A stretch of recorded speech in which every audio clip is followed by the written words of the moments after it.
Assalamualaikum warahmatullahi wabarakatuh.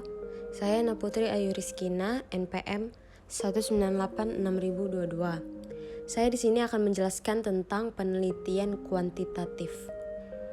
Berikut penjelasannya.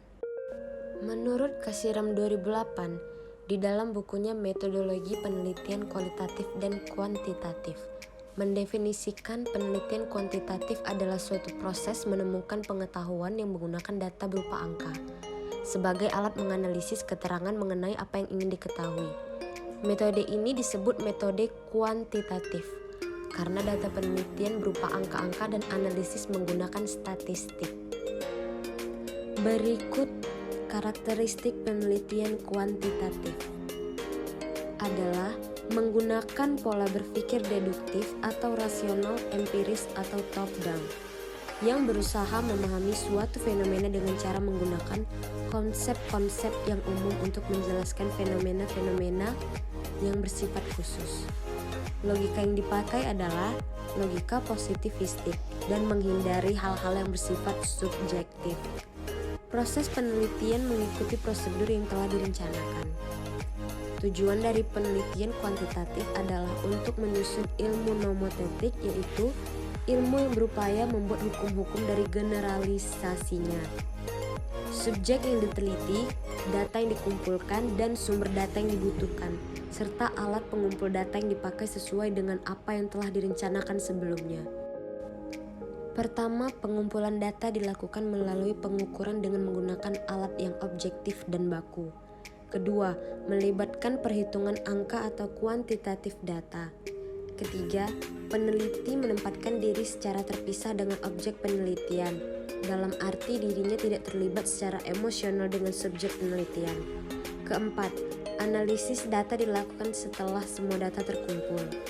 Kelima, dalam analisis data, peneliti dituntut memahami teknik-teknik statistik.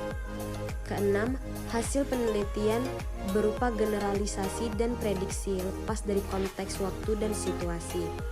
Ketujuh, penelitian kuantitatif disebut juga penelitian ilmiah. Langkah-langkah penelitian kuantitatif menurut Suharsini Arikunto sebagai berikut. 1. Memilih masalah. 2. Melakukan studi pendahuluan. 3. Merumuskan masalah rancangan penelitian. 4. Merumuskan anggapan dasar dan hipotesis. 5. Memilih pendekatan. 6. Menentukan variabel dan sumber data. 7. Menentukan dan menyusun instrumen. 8. Mengumpulkan data. 9. Menganalisis data pelaksanaan. Menurut Sarwono, desain penelitian adalah sebuah peta jalan bagi peneliti untuk menuntun serta menentukan arah berlangsungnya proses penelitian secara benar dan tepat sesuai dengan tujuan yang telah ditetapkan. Tanpa desain yang benar, seorang peneliti tidak akan dapat melakukan penelitian dengan baik karena yang bersangkutan tidak mempunyai pedoman arah yang jelas.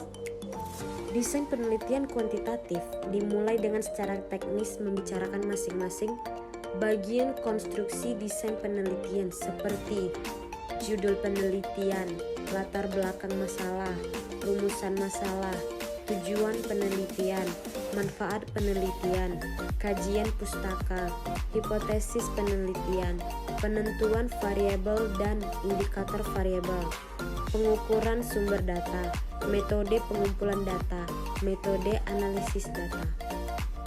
Judul penelitian. Judul penelitian merupakan jendela laporan penelitian dan dengan kalimat pendek dapat menggambarkan seluruh kegiatan penelitian yang dilakukan. Latar belakang penelitian. A. Mengemukakan hal-hal yang menjadi latar belakang pemilihan topik penelitian, termasuk signifikansi pemilihan topik penelitian tersebut. B. Mengemukakan dan meletakkan penelitian yang dilakukan dalam peta keilmuan yang menjadi perhatian peneliti. Rumusan masalah.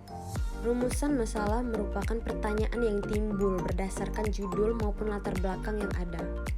Rumusan masalah merupakan hal yang inti dari penelitian. Di dalamnya mengandung pertanyaan apa saja yang akan dicari dalam sebuah penelitian. Pertanyaan dalam rumusan masalah harus dijawab dalam pembahasan dan kesimpulan. Tujuan penelitian. Formulasi dari tujuan penelitian itu mengikuti rumusan masalah.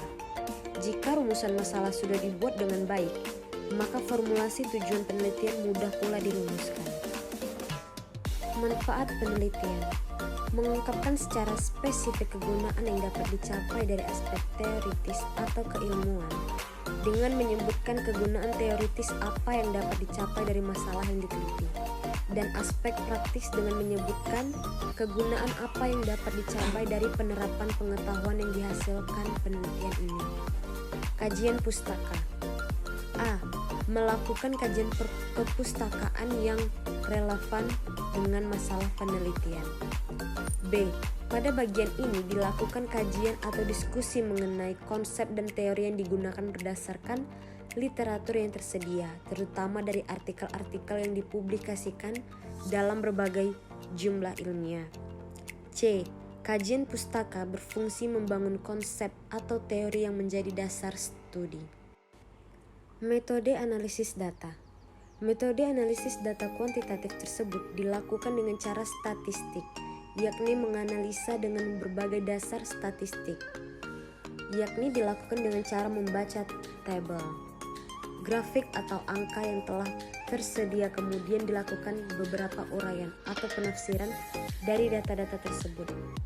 Menentukan metode analisa data dapat dilihat dari tujuan dan jenis penelitian yang dilakukan dan model data yang ada. Metode analisis data berdasarkan teknik pengolahannya dibagi menjadi dua, yaitu analisa deskriptif dan analisa inferensi. Berikut adalah beberapa penjelasan dari saya. Terima kasih atas perhatiannya. Waalaikumsalam warahmatullahi wabarakatuh.